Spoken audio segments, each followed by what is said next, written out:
What's up, everybody? I am Adam Frex, and welcome to another happy holiday edition of Talking Dynasty. And my guest today, as you see on your screen, Seth Frex. What's going on, brother? I guess I got to unmute myself to talk. Yeah, that usually that usually works a helps little most of better. the time. This little podcast thing, when you can actually use your microphone, I've heard it does wonders. All right, brother. So, how you feeling? Like, let's just go from like a whole spectrum of the NFL. How do you feel about like your feelings on the NFL as a whole this year? Just kind of week to week. Like, what is your thoughts on what has transpired this year? Uh, it's been fun to watch. I've had a few up and down moments, really. Um, I still think there's a few games where referee decided them. Yeah, maybe even the game from yesterday.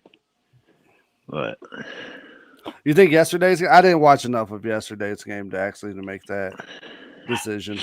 I seen the Niners were up and then they lost. yeah, I'd say a few bad calls. I mean, I'm not so great on remembering exactly the calls with changing Right. everything, but sometimes they call it, sometimes they don't. Who knows? That Sometimes, that happens to sometimes, be the every year though. Every single year, sometimes. there's always something. So there's always that one crew that you don't want your team to fucking have that officiated crew to be there for that particular game. So Yeah, I feel like that crew hates my team. Don't let them coach yeah, it. yeah, yeah. Don't let them Well, get on it. whenever the game starts out and the first flag, the commentators are like, "Oh, this team of officials is the most penalized team in the NFL," and you're like, "Fuck, this is about to be a shitty game to watch." Uh, yeah, yeah. Any It's some. surprises this year? Like any surprises, like teams who ended up as contenders? Uh, I would say probably one of the bigger surprises to me is where the Vikings are at. Like I kind of thought they'd be a little better this year than what they are with Justin Jefferson coming out. He's still doing really well. Maybe getting a full season of Dalvin Cook, and I think I they mean, kind of. I mean, as of they're right still now, they're in the it seventh really. seed. Right, they're the So seventh seed right now. yeah, But you still um, have Philadelphia, New Orleans, that is also 7-7. So, with San Francisco losing, they're the sixth seed right now at 8-7. So they have a possibility to be, hop into that six. Really, teams are fighting in the NFC for a 6 and 7 seed. So there's, the Niners, the Vikings, the Eagles, and Washington, and then I mean, Washington and Atlanta's at 6-8, so they're not completely out of it with 3 games left, but more than likely they won't even come into the picture, I would assume. So yeah. I would say, The Giant, in my opinion, Minnesota's right where they're supposed to be. yeah, the Giants too. They're- I kind of figured with the addition of Kenny Galladay, even though I think they need to give up on Sterling Shepard if they're gonna have Kenny Galladay too. Like you just can't have that many injury-prone people on your team and think you're gonna be able to do something. Like You don't think Sterling it's more Shepard's having to do with? You don't think it always has to getting do with hurt. who the damn quarterback is? I mean, a little bit, but they also really don't have a great line. I Yeah, mean, they look don't at have a the great nothing. couple games ago, Saquon was handoff smoke, just getting smoked. And he actually had a decent game that game. I think that was a game that he had 100 Yeah, yards. well, yeah, no, I agree. They haven't. Saquon hasn't. Saquon hasn't been much this year, but I think that's more attributed to um his him being hurt. But yeah, you're right. They don't have a good offensive line, but I would say it's more of an indication that they don't have a quarterback that's worth the fuck. Danny Dimes Yeah, has had one good yeah, game, and that people remember him by. And that same game, it's the same game that he ran for 60 yards and tackled slipped, himself. Yeah, slipped on the grass. yeah, exactly. So it's one of those things where you're not. I don't know. The Giants are. I don't know. As far as the NFC wise, the only one that's really popped up and like it's not surprising would have been kind of the Cardinals where they were at the beginning of the year, and now they've hopped back into form of what I thought, what maybe people thought they would be in contention for the NFC West, but it's something that, I can see the Rams taking over by the end of the year, 3 games left. So I would say probably the biggest surprise for me though would be the play of Mac Jones, and I think it's a lot of coaching. Um, I figured he would be an all right quarterback. Um, Belichick don't really put a lot of pressure on him if you really think about it. I mean, fuck, they won a game when he passed the ball 3 fucking times. Like that's unheard of. 3 times in a game and Right. you guys won. Like you would Well, figure last time I can you, think about something like that was when fucking Tebow beat Mahomes, or sorry, Tebow beat the Chiefs. yeah. But something like that though, you figure somebody only throws the ball 3 times, dude must have got hurt. Nah, I don't think that was hurt. I just think that with how shitty did you watch anything? How shitty the weather was Oh and how yeah, it was windy it was. super windy. They were just like the hell with it. We're just going to run the ball because I didn't. I think the Buffalo Bills defense is kind of fluky. I think the numbers are better than actually what they indicate to be. So, I mean, and now look at Buffalo; they're hanging on with the 7th seed when they were supposed to be taking over the AFC East for the longest I'd time. even So, I'd even say Tua Tagovailoa, he's kind of surprised me a little bit this year. Uh, I don't think he's had a fantastic season or anything, but uh, it's just a kind of a sneaky good season. Not great, but I mean they're 7-7. yeah, no, he's had Like a solid season. at the beginning of the year, 4 games in, you would hey, these dudes gonna have a top 5 pick. Now they're 7 fighting, maybe even get a playoff spot. Yeah, no, I mean he's been super consistent and solid. Actually when they stopped fucking around with him and actually put him in the game and let him play. So, um, just kind of the how things have went. It's kind of um, as much as things change, they all stay the same. I mean, as beautiful it is now we have the Chiefs back on that number 1 seed when a lot of people in the media had us dead in the water.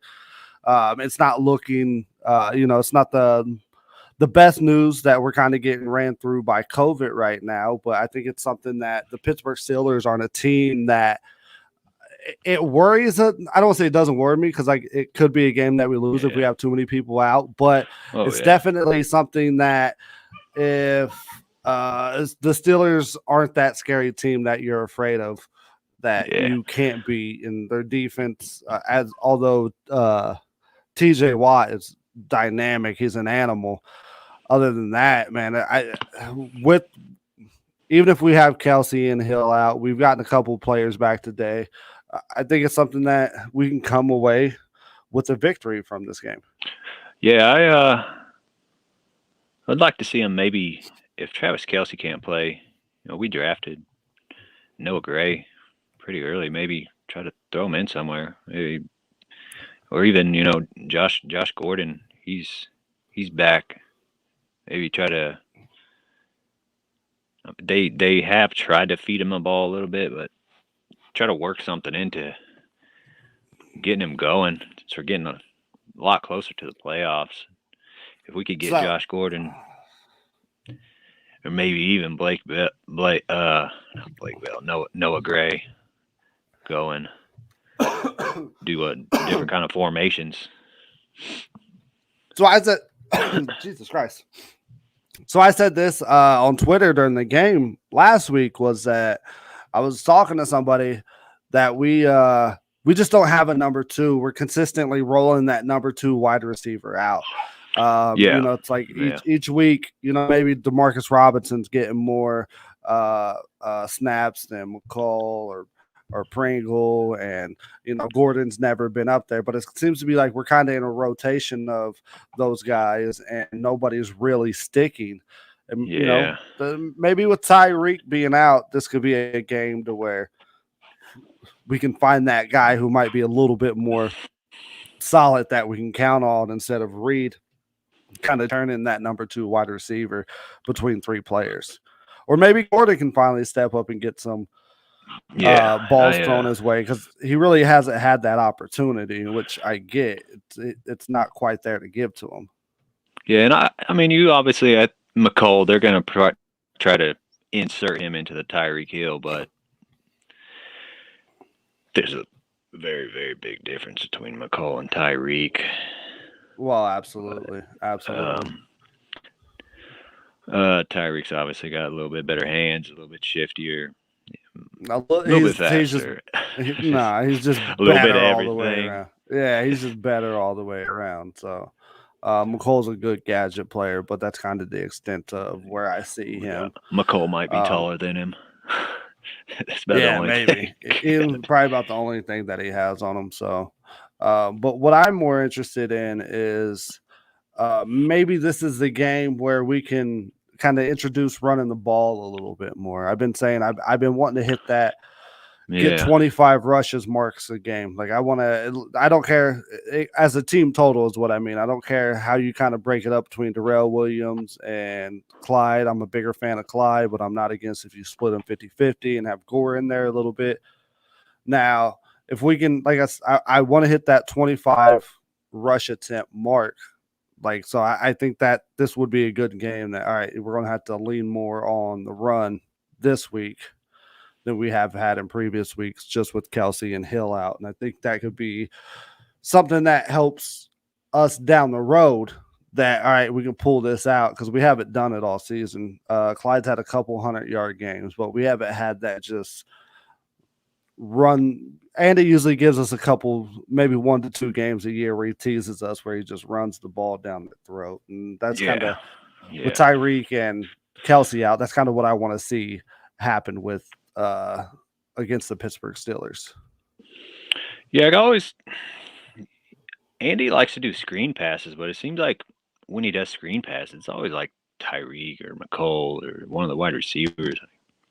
Why not your running back?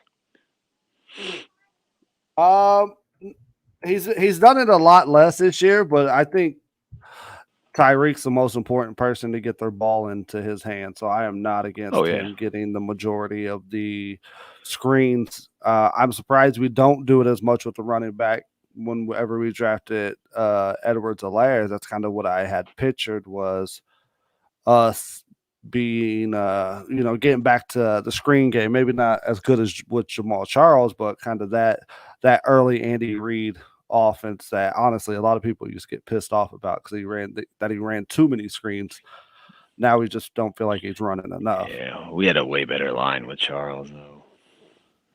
Yeah, maybe, dude. I think we have a different kind of line this year, man. I think we have a run you the fuck over line. Like, we got some dogs on that line, man. Trey Smith and Creed Dog. The dude from New England. I can picture his face right now, but I can't. What is that dude?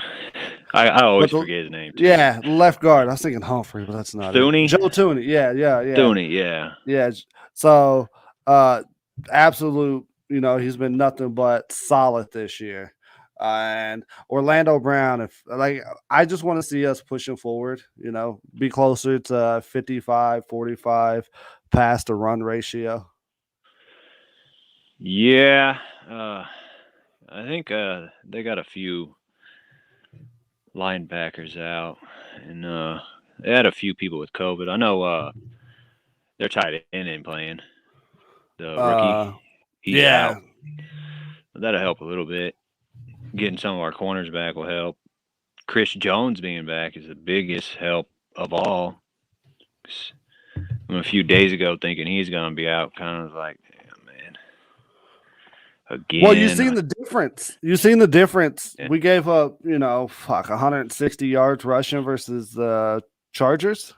Yeah. So yeah, you definitely see the difference in with Chris Jones in the middle compared to with them out, which I think is a great indication for where he's been. Because I always used to say he was a liability against the run, even on the inside. He was more interested in getting to the quarterback, but now he seems to he's turned into that complete player.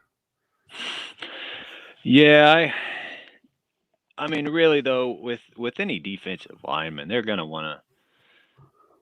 They're definitely a lot happier when they can run after the quarterback instead of having to chase after a fast, big running back that's definitely got a lot more to him than a little. Most of the quarterbacks are smaller than running backs, so it's probably a little bit easier to tackle, and they definitely ain't got that athletic ability. And the sacks look a lot better on us, the stats than tackle for loss. No, for sure. Like a lot of people don't even look for tackle for loss, which is damn near just as important as a sack. So, and usually a tackle for loss is you're getting back there on a running play. So if you can blow up the run, make the team one dimensional, it just makes it so much easier. And I think that when Jones has the availability just to pin his ear backs, and so does Clark, which is surprising me to say because he's looked a lot better towards the second half of the season, has the rest of the defense. But man, the impact that Ingram has had on the rest of the team, dude, it's been the defense, especially that line. You can see it, man. It's we're getting to the quarterback, which we wasn't at the beginning of the year. Yeah, it's really kind of weird. Some of the when you see their rotation, like how they'll take almost is it Melvin Ingram? I've seen it a couple times in the last 3-4 weeks. They take Melvin Ingram off, Frank Clark, and Chris Jones.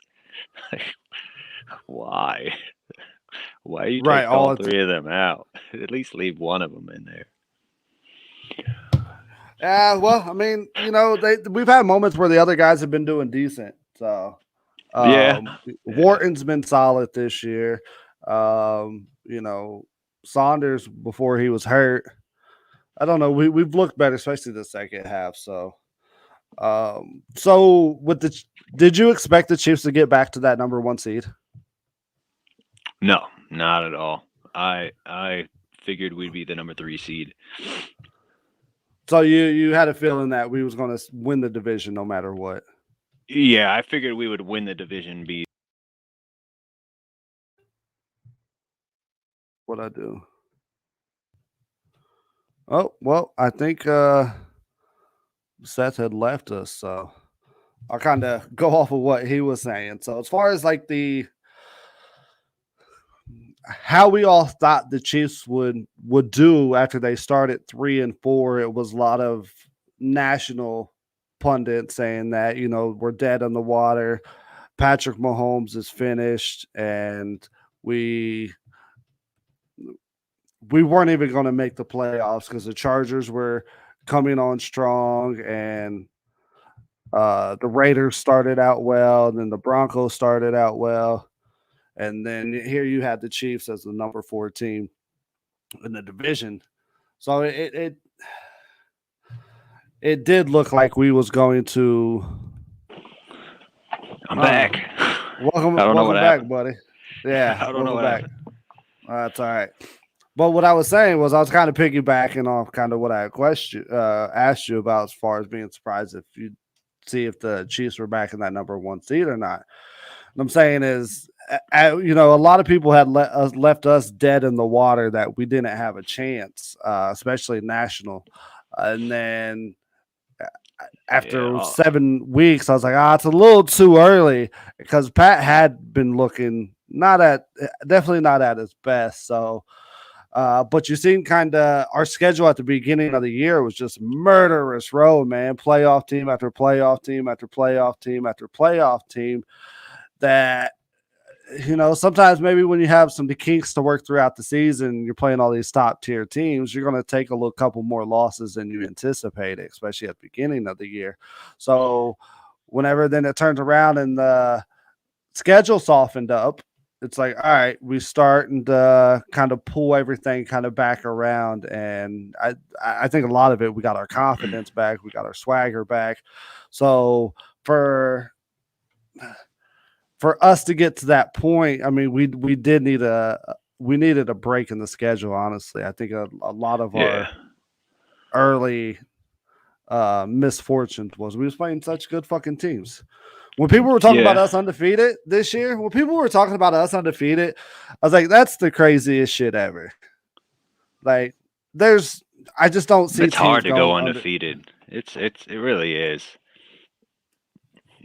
It's a lot to ask for. It's a lot to especially this year. Especially this year, 17. Oh shit! Jesus Christ! Oh, I know, right? Over here making messes. The thing's just been sitting here the whole time. I don't even know how it got shook up. But yeah, the fact that like a lot of fans are, I guess it's some fans were saying, oh, we can definitely, I could see us going 17-0, 15-2. No, he said like, honestly, 4 losses was kind of where I was at. So I didn't think it would have been so early. I thought it would have been kind of sprinkled more throughout the season. But I mean, I think Chiefs are right on par where we anticipated them. Well, obviously, because they're back at that number 1 spot. I think if I remember right, it was at the beginning of before the season. I did one of the podcasts with you. I think I said either 5 or 6 losses. Yeah, I think so. I think it's me, you, and Justin. You and Justin, yeah. I want to say 5. So I think I was a little more. I don't know. I was probably a little more Chiefs drunk before the season that started. I think I said 3 losses. Man, the 17-game season just seems, even though it's one more game, it just seems to. Our defense always scares me though, like because of turnover, especially like in the backfield. Like you've seen L'Jarius Sneed last year coming in as a rookie and do well, but to put so much on a second-year guy to be your number 1 corner was one of the things that I was worried about. Like, man, I'm okay with that. Performed, but I'm okay with that, man. I think he's still doing well, and I think as a collective. I think as a collective, we've done well in the secondary. Secondary was the other linebacker was my biggest. Linebacker was my biggest worry going into the season. Yeah, that's. But dude, I mean, that's where you got to give it to Veach, just to see Gay and Bolton to produce the goods already, especially now that Gay's had a healthier season this year. We're actually able to see the talent that he has on the field, and dude's a baller. And Bolton. Yeah, dude, we probably found our middle linebacker for at least the next 10 years. So with Bolton, I didn't want him. Really? I did. Really? I why? I don't coming out of Mizzou. Why not? That's why. Really? Just because you have this bias, this rock chalk bias. It's not even that. It's just it's kind of like I have a huge thing against USC QBs, like garbage. USC QBs garbage. Yeah. Any point. I just don't ever really see people coming out of Mizzou just, coming Balling? out and, they'll have a few good years and then they're like, I I'm trying to suck. think. I made my money, so now I'm gonna have to go sit at home. I don't know. I think they've produced solid players, but I don't think they've produced any top tier. Yeah. So I mean, obviously they have Jeremy Maclin. Jeremy Maclin's probably one of the bigger names coming out. Right. Um, He's probably the biggest name. That's Chase Daniels made it in the league for a long time. Probably the highest paid backup in history. Yeah, a long time. He's still on a fucking roster, bro. He's playing with the Chargers. So I wanted Jeremiah Usu-Koramoah, which is on Cleveland, and I think he got picked 4 picks before we picked Bolin. I believe it was 4 picks. And I think he's just that much a little bit better than him. And I still think he's better than him. Yeah, but he's had a solid rookie season, but I love Bolton, man. The way Bolton has done for us, I mean, they had a stat up the other day. He's the only defensive person in the NFL that has 100 plus tackles and 100 plus or 10 tackles for a loss. Well, dude, and on top of that, at the beginning of the season, he wasn't getting as much playing time. It wasn't until Hitchens got hurt that Bolton's been on the field consistently. Yeah, and now it's that was a blessing. It was because somebody had to get hurt, but Hitchens has came back, dude, and he's played well. I haven't had a frustration because Hitchens has been one of my frustrations these last couple of years. But since he's been back from his injury, dude, I don't think I can think of a Hitchens play where I'm just like where I leave where I'm, maybe it's because for so long we were so frustrated with Neiman and Sorensen, but that's subdued a little bit because the defense as a whole has played better. I'm pretty sure as my couch defensive coordinator, I'm pretty sure I've cut Hitchens probably since he's been here 34 times.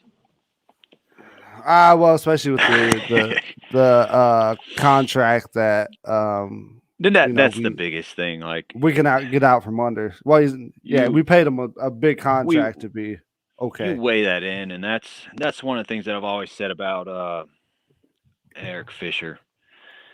If Eric Fisher wasn't the number 1 overall pick, people would probably look at him a little bit different. If he could have been like maybe even still first round pick, but 15, 16 or later, you're not looking at him like this was the first guy picked and he's this guy. Well, no, so I'll give you, but if you look throughout that whole first round, man, I think Hopkins was like the most major superstar out of that whole draft class out of the first round. Yeah. And he went like 24, 28 to the Texans. I mean, they had Lane Johnson go to the Eagles. You could say he's probably better than. Oh yeah, for sure. But I think we got with the realm of things of if you look back in retrospect. He helped us win a Super Bowl though, so I mean, I can't be down on him too bad. Well, and then there was the opposite people who were like, all right, just take whatever tackle because it was the dude Luke Jokel. Luke Jokel that went to Jacksonville or Eric Fisher. And then you had people who were in like my boy Sonny Money Mayo. He was in that draft Geno campaign that he wanted Geno number 1 overall. So it's just kind of if you look back at things in retrospect that all right, I didn't hate it. So I value that the value that had with the number 1 overall pick with Fisher compared to the value that Hitchens has with this contract. I would still take Fisher. Oh yeah. So it's just but Hitchens has looked better. Hitchens has looked a lot better. So one of the things that I was discussing the other day with a couple of people. Do you think Higgins being hurt and the rookie going in there and playing that well lit a fire under his ass? Like maybe he's seeing this guy play so well, he's like, "Damn, I'm about to lose my job." I don't know. I don't know if it necessarily lit a fire under his ass. I think it just kind of made him. It gave Spagnuolo more ammunition to use correctly. Like, you know what I mean? So now you can use these guys in their bright spots instead of just kind of using them for a totality of the game. Just like, you know, being a complete middle linebacker. Obviously, Hitchens ain't that. So now we can kind of pick and choose what we do with Hitchens and Sorensen and Neiman, and now we're deeper. We can limit these guys and not have them get exposed as badly as if they're a full-time, 100% snap player. Yeah. So I don't think it necessarily lit a fire under his ass. I always think Hitchens has been solid at best, you know what I mean? But just the contract that he has, we need something more than solid. Luckily Bolton's come on, and then I just probably be his last year on his contract and play it out. And our linebacker core has been as deep as it's ever been in a long time. And I was worried about the linebacker core going in this year. Oh, so we have, while he's freezing up. God. All right. Welcome back, buddy. Chopping in and out. Nah, that's all right. Got that cricket Wi-Fi. I don't know what's going on, man. It's crazy. It's all right, bro. That was a real thing for me at one time. I really had cricket Wi-Fi at one time in my life. Yeah, I don't know what's going on. It's usually never this bad. But yeah. So like I was saying, we haven't had this depth at linebacker in a long time. Since you had Tampa, they moved him to outside linebacker. Justin Houston and Derek Johnson, and we was rocking a 4-3 a lot, so we had a couple more, but who did we back when we had Scott Vujita and Kawika Mitchell? Hey, Kawika Mitchell went on to go win a couple Super Bowls with the Giants, or a Super Bowl. I think we might have even had Derek Johnson back then too. That dude was here forever. No, we did. Well, Derek Johnson was, I think, Dick Vermeil's last year.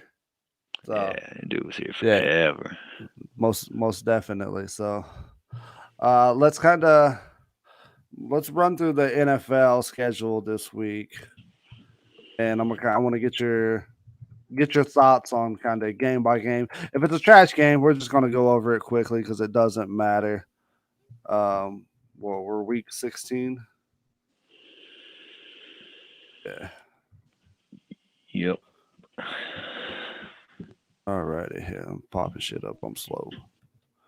All right, so obviously, the Giant. Oh shit, that's 2016. What the fuck? That's weird.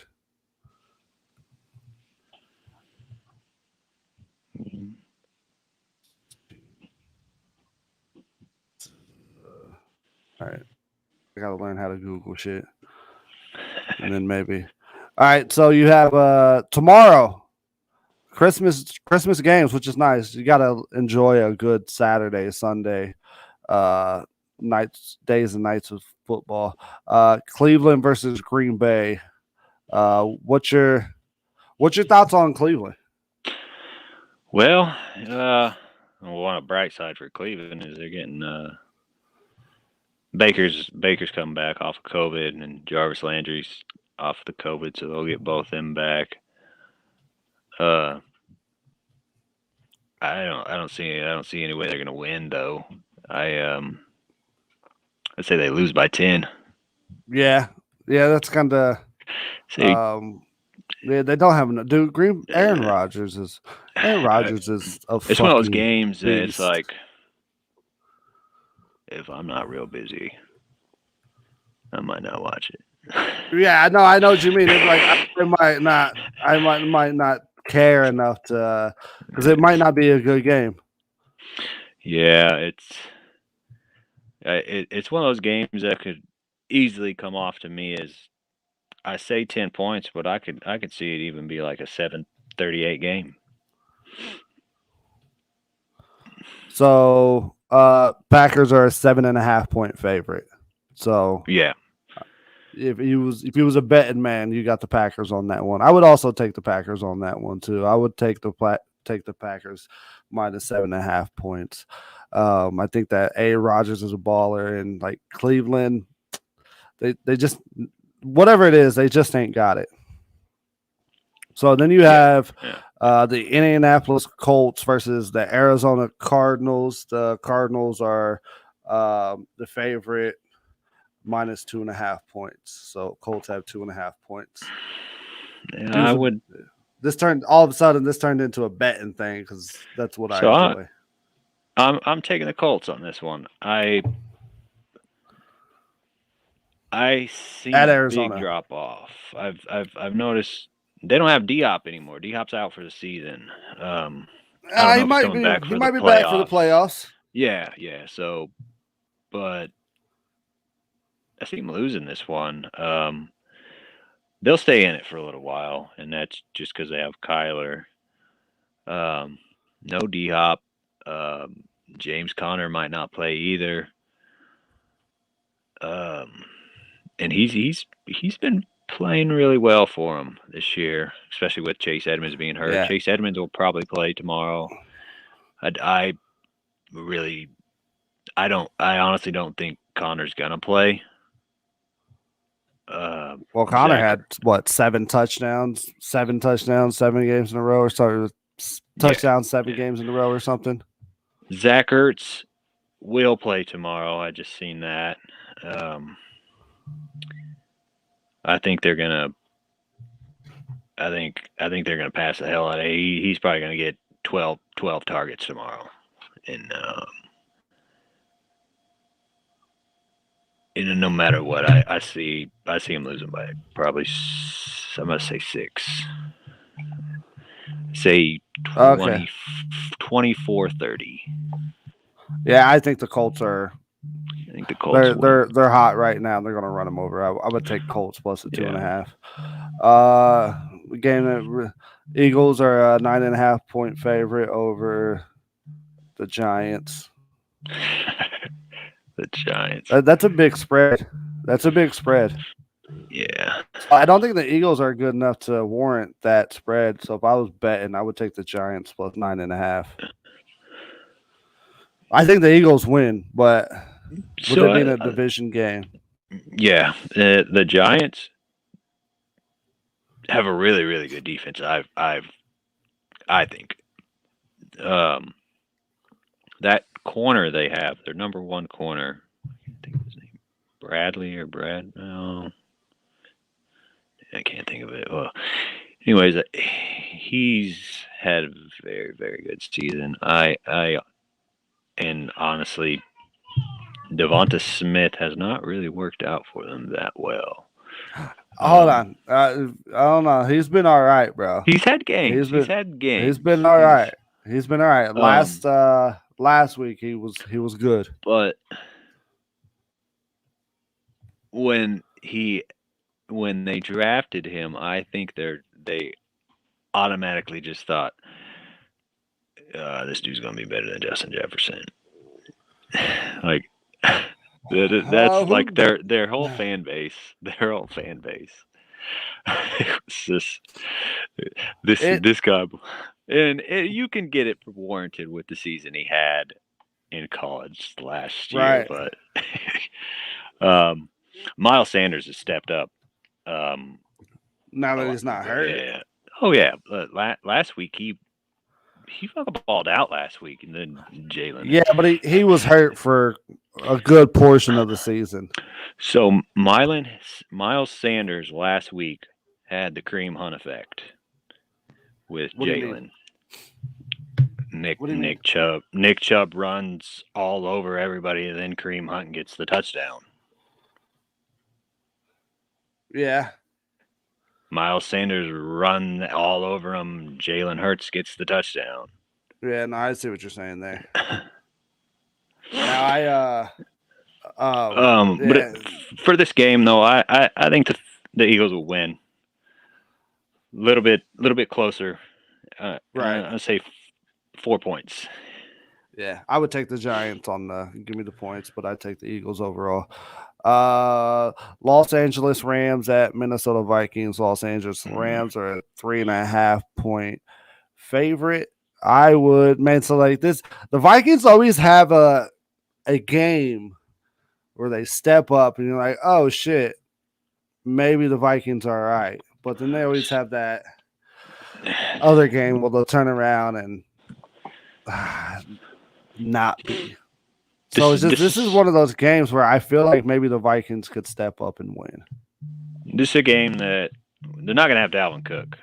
He's out with COVID, so and I think they need him. I think and I don't know. They're not going to have Adam Thielen probably won't play either. He has a high ankle sprain, and I think they still have him as questionable.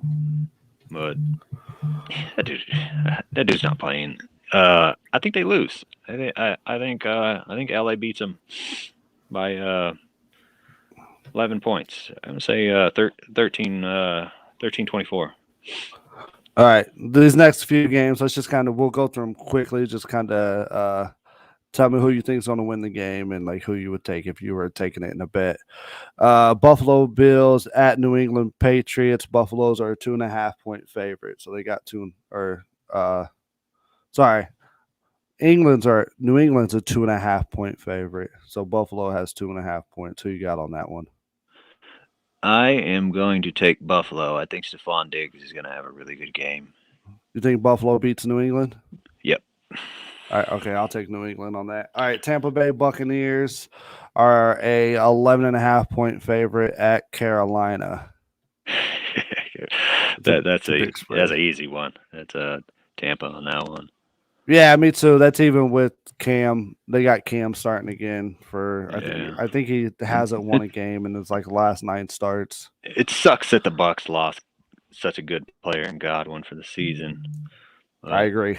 I agree. That's not even just got it. They lost Fournette too. Yeah, but they got depth. They got a lot of depth at almost every position on offense. No, absolutely. I agree with that completely. Jacksonville Jaguars are at Jets. Jets are a 2.5-point favorite. This game doesn't really matter. I'll take Jags with 2.5 points. I'm going to take the Jets. I'm going to say Michael Carter is going to probably get 3 touchdowns. Well, we'll see. I think this is Trevor Lawrence's best game of the season. Detroit Lions are at Atlanta Falcons. Falcons are a 3.5-point favorite. I will take the Falcons. I'm going to take the Falcons. Los Angeles Chargers are a 10.5-point favorite at the Houston Texans. It's the Chargers. Yeah, I know, right? I picked the Chargers to win, but Houston to cover. I could see him covering. I really do like their quarterback, the rookie that Davis Mills. Coach. Yeah, I see upside with him, but I also see him still doing them, dumb rookie mistakes. But he only got to play 14 games in college and then comes into the NFL. So yeah, same thing with Trubisky. That's there's a few quarterbacks that's been like that. Baltimore. This is a good game. Baltimore Ravens at Cincinnati Bengals. Ravens are 2.5-point underdog, so they got 2.5 points. Yeah, Tyler Huntley played really well. He's going to be playing tomorrow. No Lamar Jackson again. I still think they lose. So you got Cincinnati. The Bengals and Mixon and Jamar. I'll take my chances. I think Baltimore beats. They kind of need to. They kind of need to win. Yes, they do. Cincinnati can hop in first, I believe, if they win. who's going to cover Jamar? Really, Uh, all their corners are hurt. We'll figure it out. Cincinnati has quite a little bit more holes in them. We don't see them very often. We see the Ravens a whole lot more, but I think the Ravens are a better team. Bears at Seattle. Seattle's a 6.5-point favorite. This game doesn't matter. I'll take Seattle. Well, Nick Foles is playing, so Is I'll he? go with Nick. Yeah, I'll go with Nick Foles. Big Nick coming bringing that thing out, eh? I didn't know he was playing. Still staying on. I'll take Seattle 6.5. Denver Broncos at Las Vegas Raiders. Raiders are a 1.5-point favorite. I'll take the Raiders. You got Drew Lock starting for the Broncos this week. So I'm going to take the Broncos. I really like that rookie running back Javonte they got. For sure. He's going to have a pretty good day.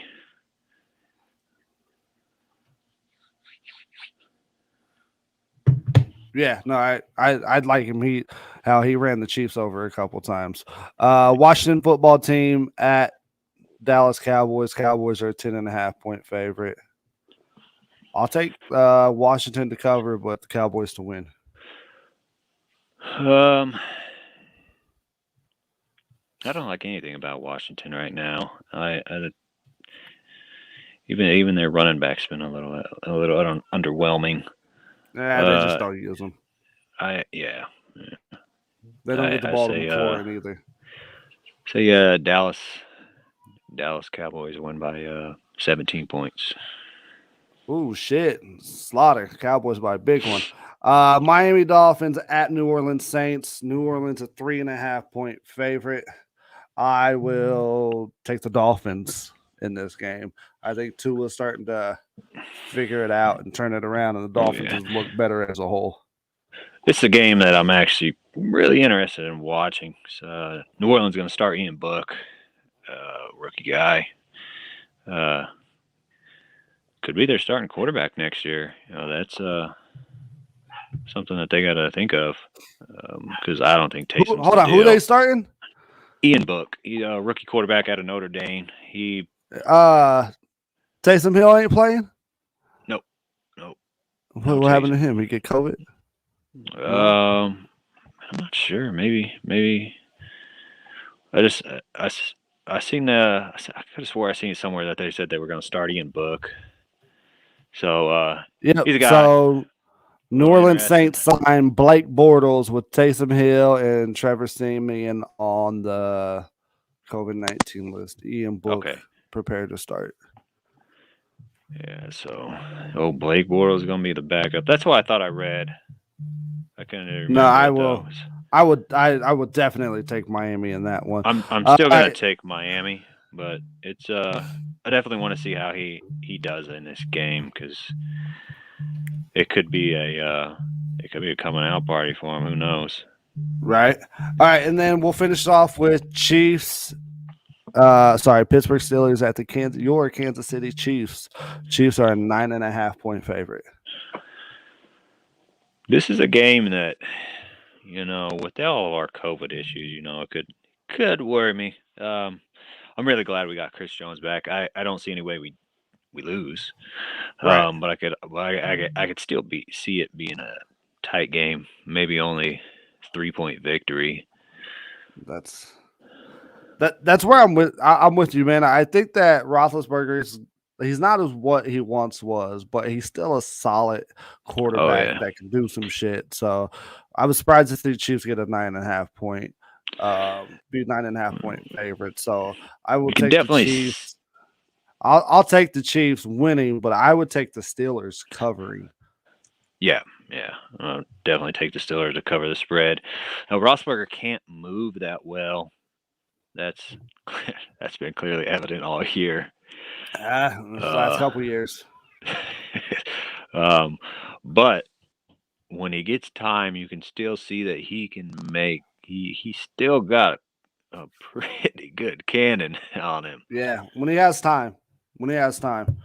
So All right, buddy. On that, you have any final thoughts on kind of what's your kind of the keys to victory versus the Steelers for the Chiefs?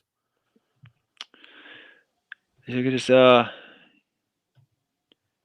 they got to shut down Najee. That's Yep. really all they got to do. I'm not too worried about their wide receivers. I think our corners are plenty good enough that they could cover man to man. Najee's really the only guy worried about.